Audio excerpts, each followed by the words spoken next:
no. Give it up for the one, the only, Jack Hemhauser.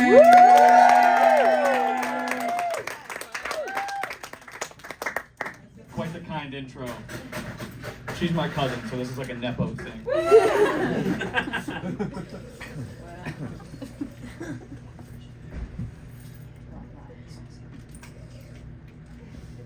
I've always wanted to just move the stool. I've never done this before.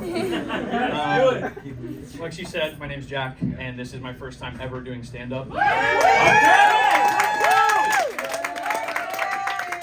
That's probably the loudest the room will be, so let's start at the top. I love that. You will notice that I didn't tap on the word comedy to stand up because we aren't sure if that's going to happen yet, but we're going to get there.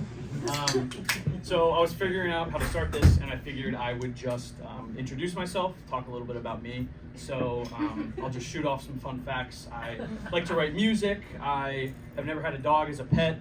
I have this thing where every time I get a nervous boner, I have to eat Skittles to calm it down. The last one is a lie. That would be.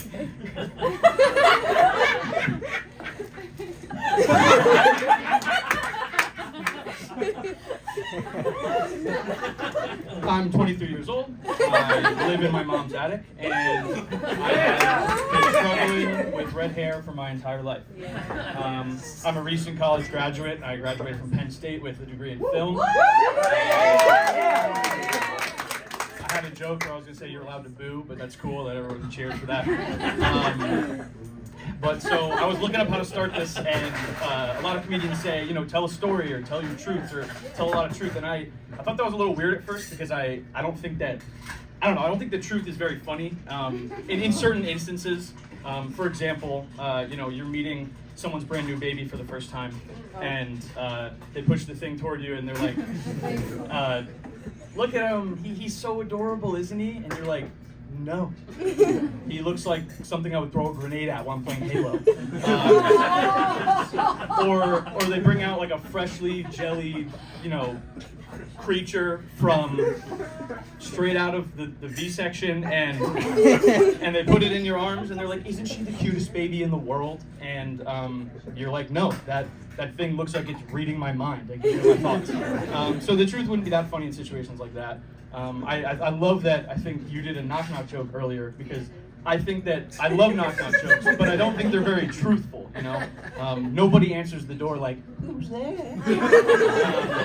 Unless you're a stage actor from like the 20s. But I'll show you guys how I truthfully answer the door. So if someone wants to give me a knock-knock.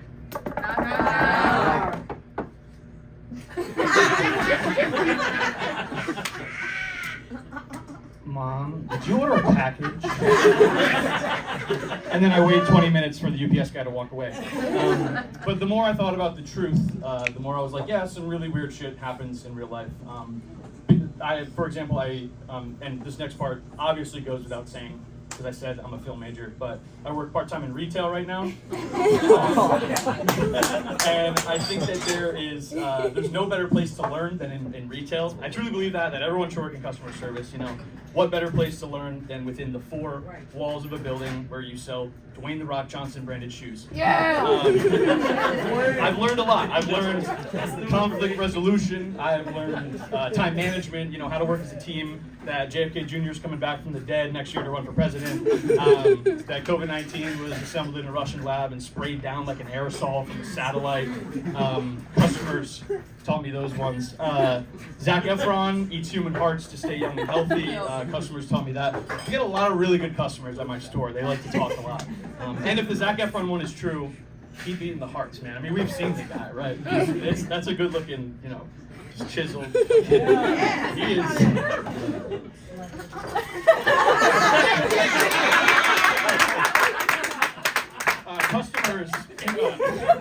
Customer interactions. I've had a lot of really good ones. One of my favorites recently was this woman and her children, very ugly, like shave a gremlin and slap a Minions t-shirt on it style ugly.